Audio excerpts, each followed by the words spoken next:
नमस्कार, KBL news में आप सभी का स्वागत है। और आज हम हैं सोनपुर के इलाके में, जहां पर बीजेपी के कार्य समिति सदस्य बिहार यहां पर मौजूद हैं, श्री अरुण फौजी जी। आज हम जानेंगे कि 2025 विधानसभा चुनाव की ये प्रचंड जीत जो मिली है बीजेपी को कैसे मिली, क्योंकि इन्होंने भी चुनाव में अच्छा मेहनत किया था। सर, केबीएल न्यूज में आपका स्वागत है। जी, आपका भी बहुत बहुत आभार। सर, बिहार 2025 विधानसभा चुनाव में एनडीए को प्रचंड बहुमत मिला। इस पर आप बिहार के जनता और बीजेपी कार्यकर्ता को, एनडीए कार्यकर्ता को क्या संदेश देंगे? देखिए, ये चुनाव जो है ना बहुत ही महत्वपूर्ण चुनाव था, क्योंकि 20 साल का जो लोगों का झुकाव था वो काफी कहने वाले बहुत कुछ कहे, लेकिन मैं आज भी मानता हूं कि नीतीश कुमार का जलवा बरकरार है। और मोदी जी का जो व्यवस्था और परिवर्तन के लिए जो लहर और जो उनका जो उद्घोषण होता है, लोगों के अंदर जो कैंपेन होता है, बहुत भारी पड़ता है। और बीजेपी का चुनाव प्रबंधन आप देखें बड़े तरीके से हुए हैं, इसलिए बहुत जीत में इतना आशा तो था ही हम लोग को, लेकिन 200 के पार चला जाएगा ये तो बहुत बड़ी जीत है। सर, आप पिछले किसी इंटरव्यू में बोले थे कि 150 के आसपास, लेकिन अब 200 के पार चला गया। खैर, मेरा अनुमान है, तो मैं कोई यहाँ इसका सचेतक नहीं हूँ जो उसका मॉनिटरिंग कर रहा हूँ, लेकिन मुझे आशा था कि हम 150 के ऊपर जाएंगे। लेकिन ये चुनाव प्रबंधन का नतीजा है कि आज ये प्रचंड बहुमत मिला है। और बहुमत इसलिए मिला है कि बिहार की जनता ने एनडीए को, जो एनडीए में पांचों भाई हैं, जो पांडव हैं, जो हमारे पांचों भाई सहोदर भाई की तरह मिल मिलाप करके, और आप देखें चुनाव से बहुत पहले ही पांचों भाइयों का इतना बढ़िया रणनीति बना कि उससे बिहार की जनता देख रही थी कि इन्हीं में विकास करने की क्षमता है। इसलिए मैं पूरे बिहार वासियों को बहुत बहुत शुक्रिया गुजार हूं और उनको धन्यवाद कहूंगा कि इतना प्रचंड बहुमत देके और बिहार में फिर वापस सरकार बनाने का ये लोग काम किए। सर, रणनीति तो इंडिया वाले लोग भी, महागठबंधन के लोग भी बनाए थे, लेकिन इतना प्रचंड बहुमत केवल एनडीए को ही मिला, ऐसा क्यों? अब उनका क्या था वो आप तो देखे होंगे, क्योंकि एक लड़ रहा था कि हमको जल्दी से जल्दी मुख्यमंत्री का घोषणा करिए ताकि मैं चुनाव में जाऊं। अब एक मुख्यमंत्री का घोषणा हुआ नहीं, तब तक दूसरा छटपटाहट में आ गया कि तो मुझे भी पहले उप मुख्यमंत्री का घोषणा कर दो। ये दोनों लगे रहे और गांधी चाहे अपना चले गए, एकदम प्रवास में बैठे थे, मजे से मजा ले रहे थे वो। और ऐसा मजा लिए कि उनका प्रदेश अध्यक्ष से लेके और सारे जो बड़े बड़े नेता थे वो धराशायी हो गए। तो इनका आपस का लड़ाई और योजना और मतदाता के बीच में जाना, ये सब इनका निरर्थक रह गया, क्योंकि बातें इनकी बहुत निरर्थक थे। बातों में कोई दम नहीं था, विकास का कोई विजन नहीं था।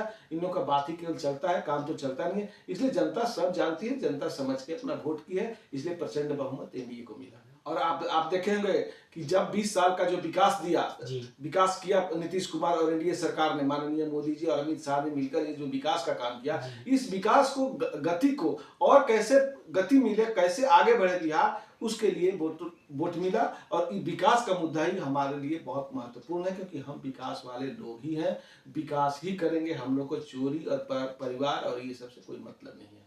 सर, आप कह रहे हैं कि बिहार की जनता जो है विकास को देखते हुए वोट किया, लेकिन विपक्षी दल चुनाव के दिन से, मतगणना के दिन से ही वो आरोप पे आरोप लगाए जा रहे हैं कि वोट चोरी हुआ है, ईवीएम मशीन बदला गया है, तरह तरह की उनकी वीडियो सोशल मीडिया पर वायरल हो रही है।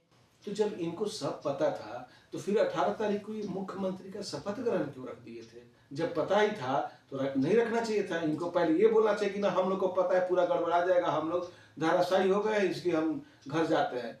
कुछ नहीं, इनको बहाना चाहिए। बहाना, वो बोलते हैं ना, चले कलूर ना आंगन में टेढ़ ना। अपना तो काम करने का शैली कुछ है नहीं, और ना इस शैली में आने वाले हैं। इन लोगों का शैली कुछ अलग तरीके का है, इसलिए जनता जानती है। जनता इतना बेवकूफ नहीं है। अब हमारा बिहार बहुत आगे बढ़ चुका है और हम लोग को केवल आगे का देखना है। इन लोगों के बातों में हम लोग आने वाले नहीं। हम लोग अपना काम करेंगे और विकास करेंगे, जितना योजना है उसको पूरा करेंगे। चलिए सर, एक और बिहार के लोगों को जो इंतजार है वो हम जानना चाहेंगे आपसे कि इस बार बिहार का सीएम कौन बनने जा रहा है? तो ये तो सवाल, मतलब ऐसा बोल दिया, सीएम कौन बनने जा रहा है, मतलब क्या है? सीएम तो जो थे वो थे, अभी हैं और आगे रहेंगे। इसमें कहा है मतलब दुविधा और असुविधा। यानी तो कि नहीं, नीतीश नहीं। कुमार ही सीएम रहेंगे। बिल्कुल सीएम, घोषित सीएम है वो। तो ऐसा सर थोड़ा है कि ऐसा सीएम को चुनना है, ऐसा कुछ नहीं है। उप मुख्यमंत्री में कोई बदलाव हो वो सकता हो है? सकता है, उप मुख्यमंत्री का कोई ऐसा नहीं, उप मुख्यमंत्री में हो सकता है। अगर होता है तो अब किसको हटाया जाएगा, किसको रखा जाएगा, हम लोग को नहीं मालूम है। वो केंद्रीय नेतृत्व और बिहार की टीम करेगी। लेकिन अगर कोई बदलाव होता है तो अभी मैं चाहूंगा कि दानापुर से माननीय विधायक जी और अनुभवी विधायक, जी उनका हर एक क्षेत्र में अनुभव है, उनको अगर मुख्यमंत्री मिलता है तो और बढ़िया रहेगा, हमारा ऐसा मानना है। जी, बहुत अच्छा। सर आप क्षत्रिय समाज से हैं और हम जानना चाहेंगे इस 2025 विधानसभा चुनाव में आपके समाज का क्या स्थिति रही? देखिए, इस समाज का स्थिति आपको भी पता है, आपने भी निकाला है, आंकड़ा सबको पता है।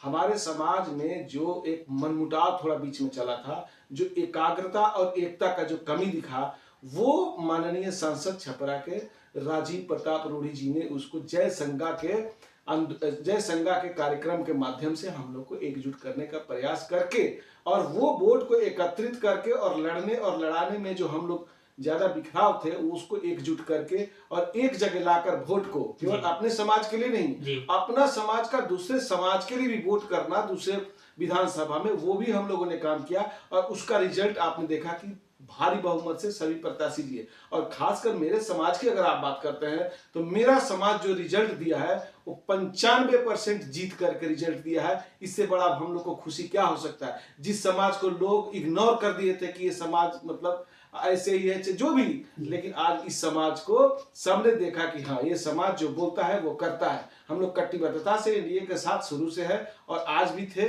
आज भी हैं और आगे भी रहेंगे, ऐसा मेरा मानना है। और सभी भाइयों को, जो हमारे समाज के सभी भाई हैं, हमारे जो अभिभावक हैं, भाई हैं, छोटे भाई हैं, सबको मैं शुभकामना के साथ आशीर्वाद भी देता हूं कि ऐसे ही आप लोग का जीत प्रचंड चलता रहे और 5 साल सरकार में अगर आपकी जिम्मेवारी मिलती है तो उसमें भी एक अनुभव के तौर पे अपना क्षत्रिय समाज का जो कर्तव्य होता है वो आप दिखाने का काम करेंगे। जी, तो आपने देखा अरुण फौजी जी का बातें सुना और आपको ये लगा कि बिहार में जो इस बार मतदान हुई है 2025 में, वो बिहार को किसी और बात से नहीं बल्कि बिहार के विकास को देखते हुए बिहार की जनता ने मतदान की है, ना कि लोगों के जुमलेबाजी में आकर। तो बने रहिए केबीएल न्यूज के साथ, इसी तरह के बहुत सारे न्यूज और विचार हम आपके साथ लेके आएंगे। तब तक हमारे चैनल को लाइक, कमेंट, सब्सक्राइब जरूर करें। धन्यवाद।